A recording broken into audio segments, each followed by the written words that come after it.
If you're dealing with a piece of black puri, use white cotton line on dark timbers, on purakawa, on puri, on rata. Go for a white colour. If you really want to go hard out, use some spring elastic. Use some spring elastic. Look at this bling here. This is cord and it's sort of iridescent-y type. You can use spring elastic. If you go into the Bernina Centre or Arthur's Emporium here in Whangarei, you'll have a ball. And it's all affordable and you'll have a lot of fun. Yeah. There's no reason why you couldn't use chain, leather. It's just normal like tape that they use in those Ziploc things for joining little bags. You know, you push things. But it's beautiful, it's cheap, it's sticky as. You could turn a little trench around your piece.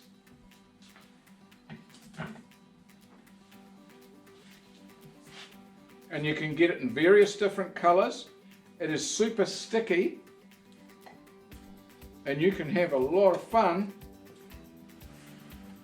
It introduces colour straight away into your piece. Look.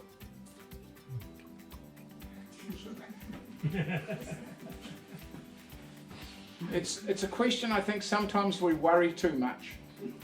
Don't paint it. Turn the tiniest little recess with your tiniest little tool. You could use a little 6mm gouge and just take a little wee piece out of there and pull that tape tight. You can use iridescent pinstripe tape that you would pinstripe your car or your boat. You know that type of tape? I've got some in my bag here somewhere. So that type of iridescent tape is just going to give you a great result. If you don't like it, turn it off. Simple. Turn it away if you don't like it. You change the colour if you don't like it. Okay? So those sort of things are real fun to do. More types of hemp ropes,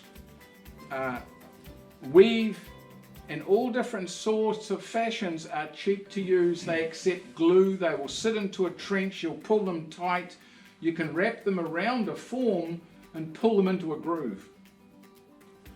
You could completely wrap the outside of that form there with that. Completely wrap it. If you really let your mind go loose, don't have too many coffees, but let your mind go a bit loose, that's where your best ideas will come. And don't let those trial ideas go over your head and out the window. Give them a go, because then you'll see a result. And where do you buy that big thick rope from? That rope there, I knew you were going to ask me. I knew I better have their plastic bag. From Cook's Ropes, which is in Port Road, Whangarei. Go and see Ben. He's very, very helpful. You can buy this per metre. It's very, very affordable. And you can get it in various different sizes. This is 18mm and 16mm. Go to Cook's. Tell them Shane sent you. Port Road. And you will get a good range of this stuff. Smells lovely. You're really creating quite a different piece when you do that. You'd have to know the touch and the feel and to do one to really get what I'm talking about. It just changes the whole bowl totally. And it's very, very quick and cheap to do. This narrower one, where you want to bind round and round a piece many times, stuff like that in Arthur's Emporium and the like, is not expensive at all, and you can pull it tight round a form. And you know, it's very, very quick to do. So it's a 400 high by 300 in diameter. It's an end-grain Remu turning. But what I wanted to show you is the attention to the stripe. That is a leather inlay. Leather and timber go together wonderfully well. And then I turned a little trench and pulled it tight and glued it in there with epoxy. The lid comes off, that's the handle. It's really exciting when you go for the branch as a handle and not a knob. A knob you have on your kitchen drawers, right? So that's a piece of branch, that's a handle, and that's a lidded hollow form. So that's a leather inlay.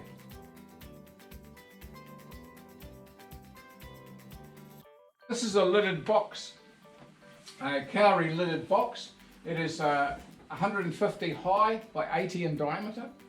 And I've purely and simply, to get a two-tone black, I've done a V-cut here and tied a piece of black cord tight around it like a belt. I haven't done anything fancier than pull it up tight and turn two little figure 8 knots.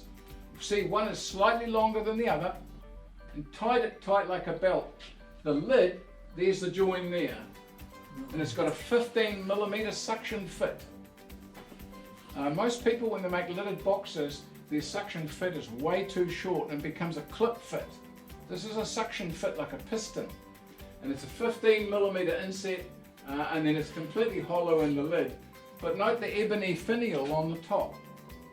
So this curve here is for the hands and fingers to go over it, and it becomes a piston suction fit. But there's the black I was talking about. That's purely a piece of simple black cord which harmonizes with the finial and black ebony on the top.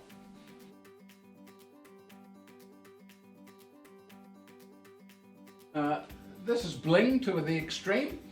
This is a cowrie bowl with a mahogany veneer on the top, and that's purely a mahogany veneer where I glued it, put the bowl upside down on the veneer with a bead of glue, glued it on.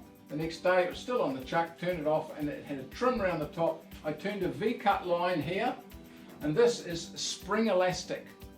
So it's about 1.5 mm in diameter, and these are little power beads. I've got a hole through. They use them in dressmaking. You can get them at the Banana Centre. So thread them all up, tie on some bit of bling, spring it over the groove and snap it on there and do another 10 more. You don't have to be any fussy. It's more of a fun piece that introduces colour. And that piece, that ring there of colour is not glued in there. It's just sprung into the groove. Okay, and this is the type of braid that kids use for braiding. What's the name of it? Yeah, bracelet braid, that type of thing in various different colours. Cut some short lengths and tie it and hang it in various different things and let them hang down.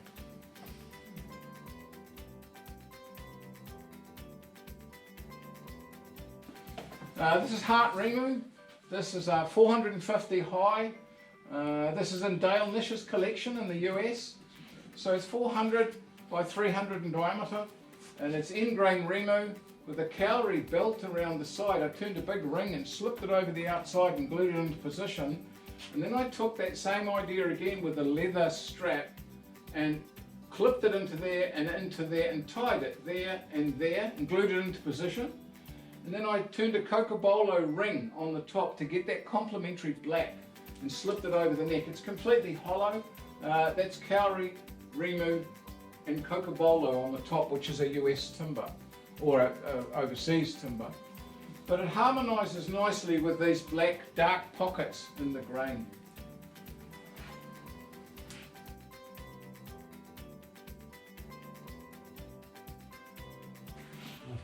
Okay, so we were talking before the question that somebody asked, what do you do about the knot? Was it you, Doug? Yeah. There's a knot, there's a join. Can you see it? So you emphasise the join. If I wanted to hide it, as many pieces I've done that totally can't see it, I would cut through there with a razor knife and join it. But just because you can, go the opposite of what's expected. This is carved in here with a black spirit base stain on the top. So the harmony between these lines here and these lines here are just clashing nicely. It's 400 square and 60 deep cowrie. And that's glued in with epoxy. The cove is turned half the diameter of what the fibre is. And it's just pushed in as a clip fit with a little bit of epoxy glue in the bottom of the hole. It's so quick to do, it's a joke. But you can see by that the effect is quite different. And it just is a good way to get contrasting lines. I've turned thousands of bowls in my life and I'm surrounded by a lot of round form. So when you break up the dimensions and get away from the round and go to a square form or triangular form or something with just little pockets off it to give it some interest, you go into another plane altogether. and it makes 10 bowls on a table stand out. There was 10 bowls on a table and that was in the middle. Which one's going to really get some attention is one that's different in the form, the colour and the texture. They could all be the same price, but the form, the colour and the texture is going to give it to you. Okay, any questions?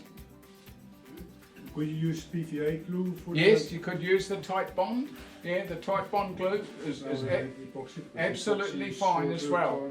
Nothing wrong with the tight bond because you're clipping it, it'll just push in nicely. You're getting into, it's sitting in a pocket, but it is raised. It is slightly raised. And it can't go anywhere because you're glued quietly all the way around. And I put the glue into a little wee squirt bottle and I cut the nozzle very, very fine. And I put the glue in there and then I just put a little bit right down on the bottom of the trench. And then I clip it and just push it into position. And it stays there, it's very malleable. You can move it around and then tie the knots up. Yeah. Inside those knots, I've pulled the knots tight. In the middle of those knots is a 15mm brad nail. And goes right in the middle of the knot, nails it right into the bowl there. You cannot see it. And I've taken it in with a punch.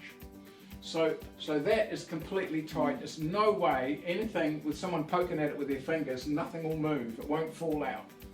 And there's no mess of any glue showing. So yeah, that you can secret nail it with a brad nail, with a punch.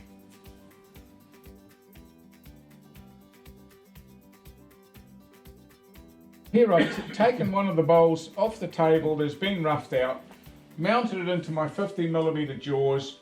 I'm running it at 1130 revs. It is not a big bowl at all. It's 180 by 70. It's cowrie that came from the Northland area. It's gone through the drying process and I've trimmed it up and it's ready now to do something such as that. In this case we're going to pretty much stick to that same type of idea. So I've got the surface reasonably clean at the moment. I want to concentrate on that rolled bead which is at the top there. So to do that I'll remove the tool rest.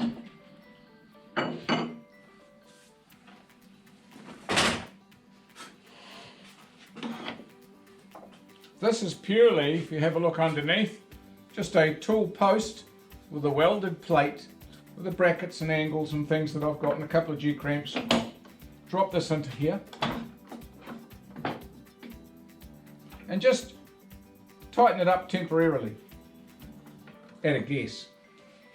I'll take a pencil,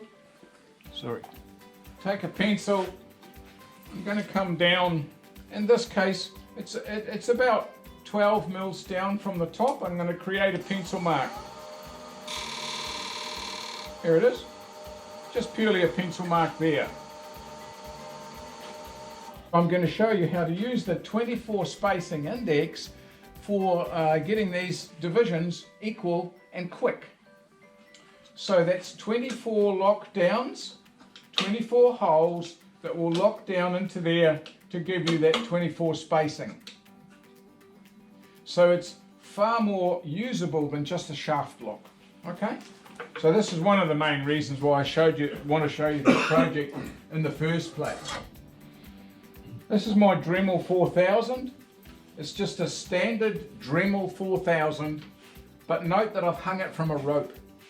If you hang it, you've got the complete freedom of the flexi drive to then drill the holes. In drilling the holes,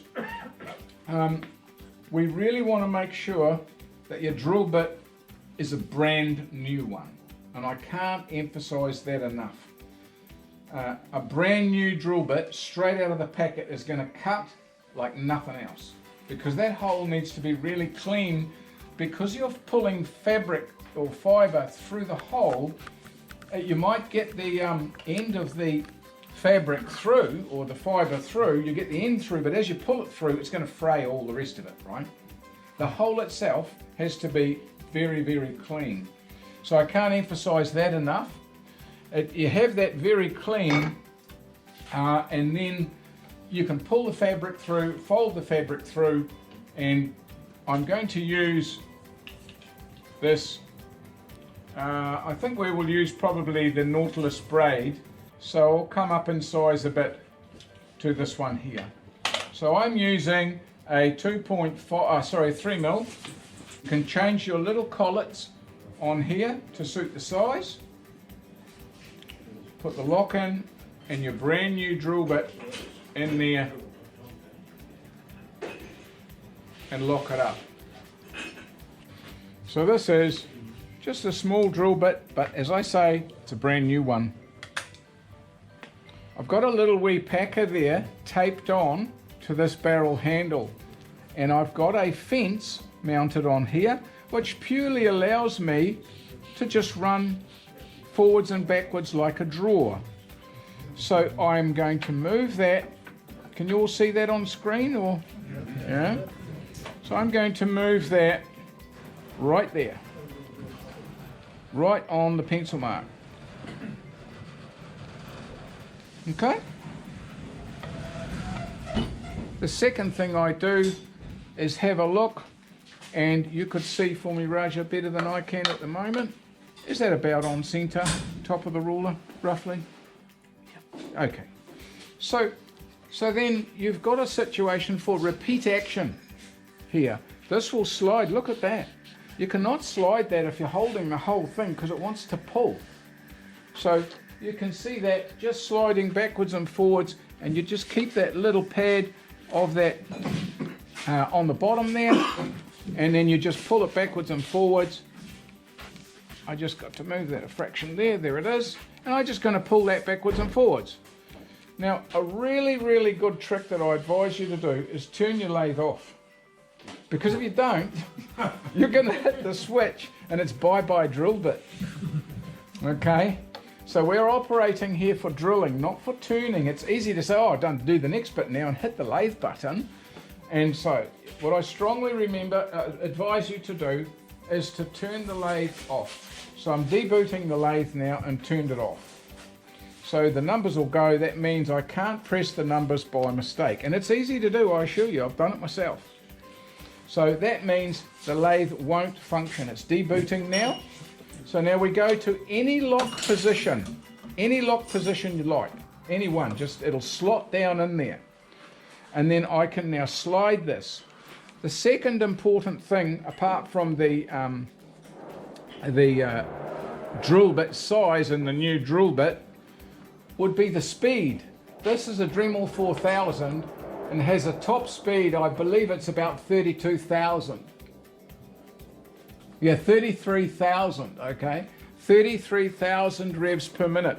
The reason why we want to run this at full tilt, flat out, at 33,000 is what? Clean cut. Yeah, and because it's a tiny drill. You've got to run it flat out, otherwise it's just not going to do it. 90% of the time that I've used this Dremel, I've run it flat out for all the tasks that I do, whether it be carving or detailing or drilling. So run it flat out and start going through the index.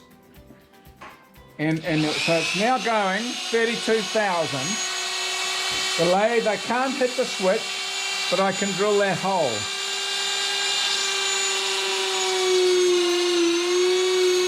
It's pierced right through the wall. Okay? And I go round to the next. And it'll click into position. I go to the next one.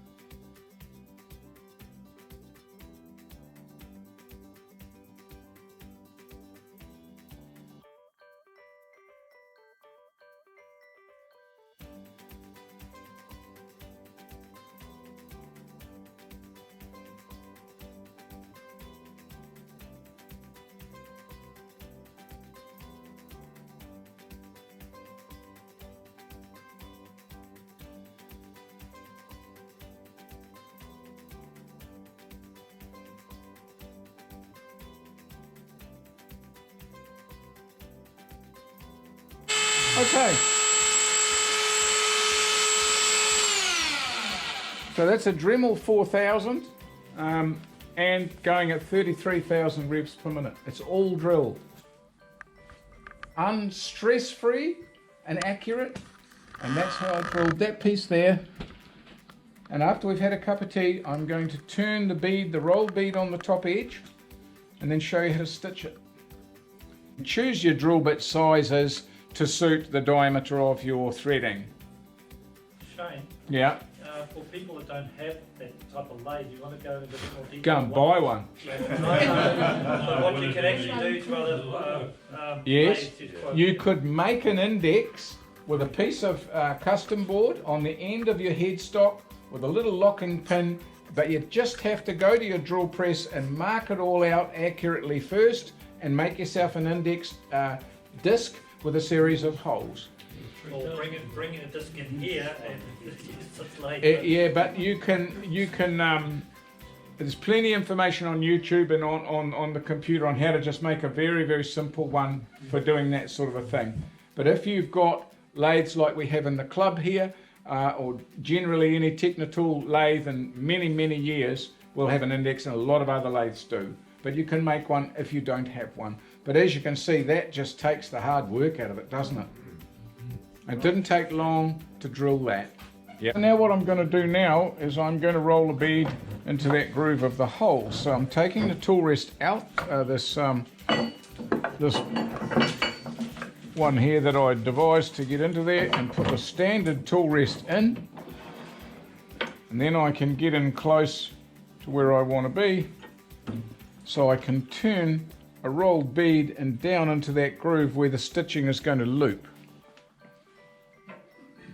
Predominantly I'm going to use a 6mm tool with a swept back grind. You'll see that there. It's a real lady's fingernail type grind, and then I can coordinate the tool and go down into the holes will be just to the right of this of sort of a V cut there. That'll go down into there and down into there. So there's left and right cutting here, and then the holes will be available for the stitching like the piece on the lathe there. So we're about locked up with everything there. We'll turn the lathe on. I'm going to be turning at a similar sort of speed as to what I did when I prepped the rest of the bowl. So I'll be up around 1600 or thereabouts. So that's coming up to 1500 there. 1725, you can hear the satin lathe is just smoothed out.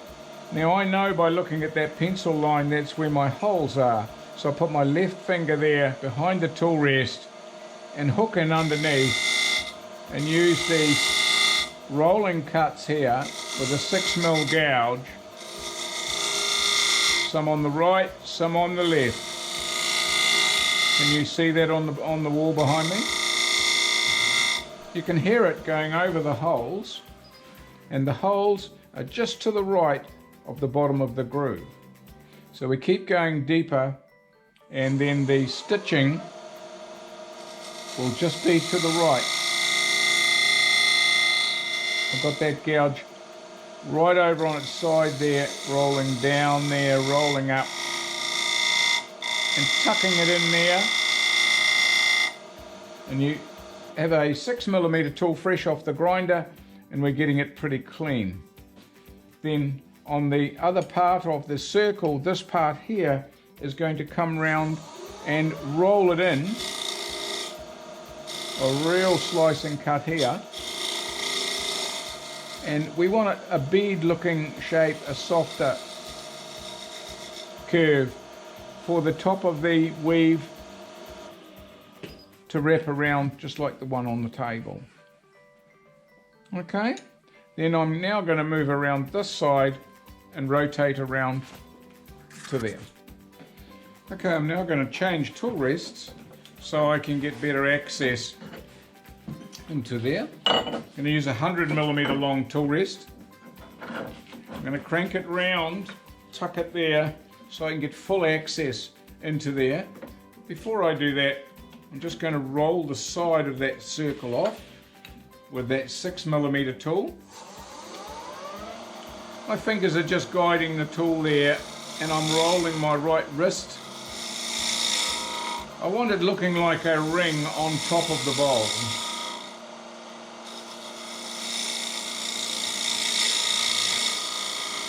So that is like a quarter of that circle. Okay. Then I will tuck the tool rest around into there.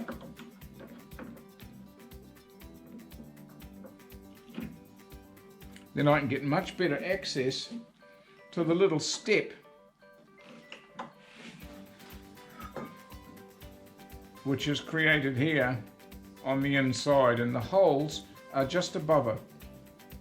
Can you see that? On that stitching. So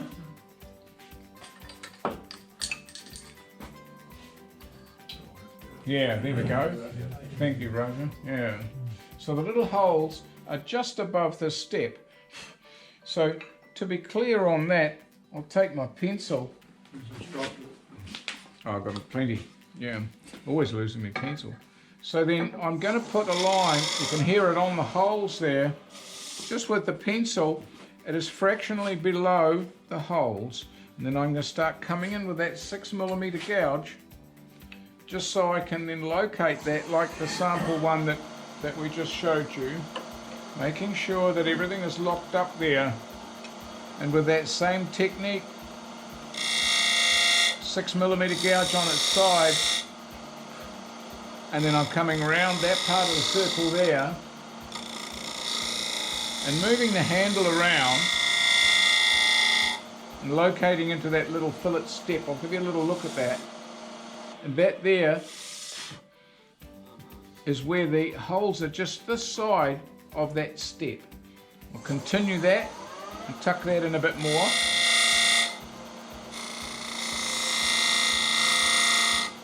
A little 6mm gouge with a swept back grind is ideal for getting in these tight places. You can get a bevel rubbing on there and get some very delicate cuts. And move the handle around and tuck into that corner there and still get it clean. Yep. We'll go a little bit more. I'm going to turn my hand completely round the other way now. You follow that different grip? That gives me better access. I can look down on the bevel here. I'm looking underneath the tool here. If I was leaning over it right round here, I would really be uncomfortable. I've got my knees sitting against the tool tray on the lathe, so instead of this grip, I've completely put my hand backwards. And I can see the bevel rubbing there. I've got contact with my fingers, and then I can come with the left cut and the right.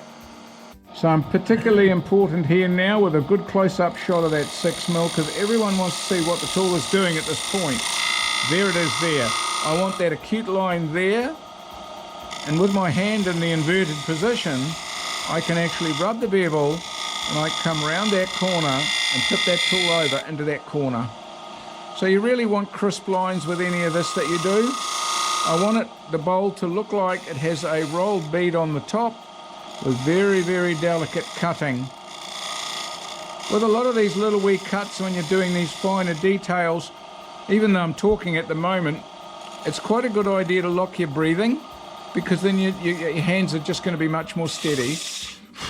And you'll see there that you've got really crisp line and the series of holes for the stitching.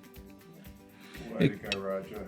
You can get a line there acutely there with that, and to freshen it even a wee bit more, a 6mm skew, which is this little wee one here, with that same inverted grip, and come in there and put the tip of the skew right there. That's going to incise a line and give me a shadow line of definition right where I want it. And the holes for the stitching will be just above. And we're going to put it on the mount now, and I'm going to run some stitches over it. Normally I would sand this and I would give it the wax finish, but I'm sure you can get the idea of that. But I just want to run some stitches over it so you can get a bit of an idea.